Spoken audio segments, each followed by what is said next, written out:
করো, কায়েম করো যেভাবে আমি রাসূল করি। আমরা নামাজ পড়ি বাপ দাদার দেখা দেখি, মার দেখে, দাদার দেখে, মসজিদের দেখে, পাবলিক দেখে। মুহাম্মদুর রাসূলুল্লাহ সাল্লাল্লাহু আলাইহি ওয়াসাল্লামের নামাজ আমরা দেখতে চাই না, বুঝিও না।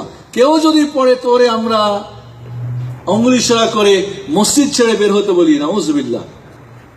যারা রাসূলুল্লাহ সাল্লাল্লাহু আলাইহি ওয়াসাল্লামের নামাজ আদায় করেন তাদেরকে বলে আমাদের মসজিদে আসবেন, এরকম বহু ঘটনা শোনা যায়।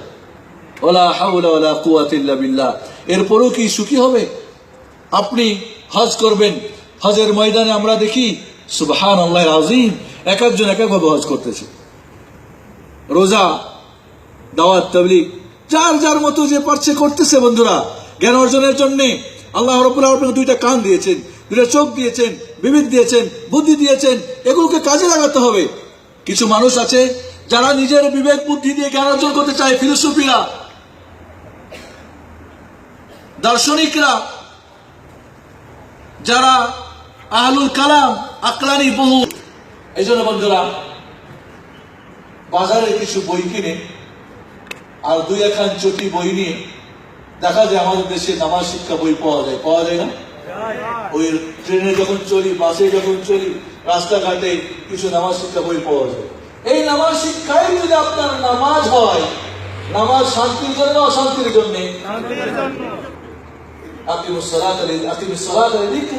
আল্লাহ বলেন আমার শরণার্থী করো, কি করো? নামাজ কায়েম করো।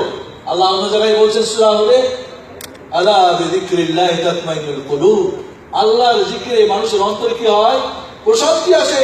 আল্লাহ নবী আলাইহিস সালাতু ওয়াস সালাম যখন অশান্তি ফিল করতেন, বলতেন ইয়া বেলাল, আরিহনি ইয়া বেলাল, আযান দাও, নামাজ পড়ি, শান্তি চাই। নামাজ পড়ি শান্তি পাইতেন। আমরা এখন নামাজ ছেড়ে শান্তি পেতে চাই, সুখী হবে না। আল্লাহ নিজে হাজা বলে আমর বাদারা সালাহ, যখন কোনো টেনশন হতো নামাজ শুরু করতে। সুবহানাল্লাহ।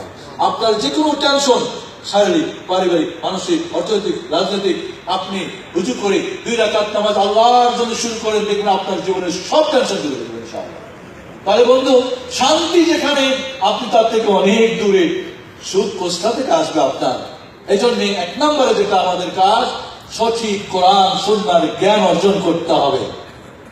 আমি বলি একটা ডবল জিরো, একটা হিরো জিরো, জিরো হিরো। একটু সংক্ষেপে বলি, ডবল হিরো মানে যারা দুনিয়াতেও সুখী, আখিরাতেও সুখী। বুঝে আসছে কথা? যারা বলে রব্বানা আতিনা ফিদ দুনিয়া হাসানা ওয়া ফিল আখিরাতি হাসানা ওয়া কিনা আযাবান্নার। সত্যি যদি আপনি সঠিক জ্ঞান অর্জন করে সে অনুযায়ী আমল করেন, তাহলে আপনি ডবল হিরো হবেন ইনশাআল্লাহ। আর একটা হলো ডবল জিরো, দুনিয়াতেও সারা জীবন কষ্ট আর কষ্ট, দুনিয়ার ব্যালেন্স কিছু নেই, শান্তি নেই, ভালো বউ নেই, ভালো ঘর নেই, বাড়ি নেই, গাড়ি নেই, শুধু রিক্সা চালালো, ভ্যান টানলো আর মজদুরি খাটলো রাস্তাঘাটে। দুনিয়া তো কিছু পেল না, আখিরাতেও জিরো। নামাজ নাই, রোজা নাই, হজ নাই, যাকাত নাই, কোরআন নাই, সুন্নাহ নাই, কিচ্ছু নেই। জিরো না? জিরো না? ডবল জিরো কিনা?